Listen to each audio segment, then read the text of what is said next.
आरव गांव के खेतों के किनारे खेल रहा था।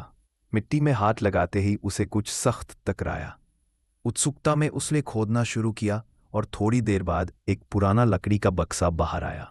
बक्सा भारी था, ऊपर जंग लगे ताले और अजीब से निशान बने थे। वो उसे घर ले आया। पूरे दिन उसने उसे खोलने की कोशिश की, लेकिन ताला नहीं टूटा। थका हुआ वो बक्से को अपने बिस्तर के पास रखकर सो गया। रात गहराई तो अचानक कमरे में हल्की हल्की रोशनी फैलने लगी। रोशनी कहीं से नहीं, उसी बक्से से निकल रही थी। आरव का दिल तेज धड़काने लगा। डर भी था, लेकिन रहस्य जानने की जिज्ञासा और ज्यादा। उसने धीरे से बक्से को छुआ, लेकिन जैसे ही हाथ लगाया रोशनी गायब हो गई। सुबह होते ही उसने बक्सा अपनी दादी को दिखाया। दादी ने बक्सा देखते ही गहरी सांस ली और कहा, ये तुम्हारे परदादा का है। उन्होंने इसे बरसों पहले छुपाया था। इसमें उनकी आखिरी यादें और अधूरे सपने हैं। आरव की आंखों में उत्सुकता और बढ़ गई।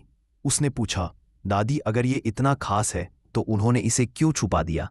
दादी ने उदासी से कहा, क्योंकि वो चाहते थे कि आने वाली पीढ़ी इसे पाए और उनके सपनों को आगे बढ़ाए।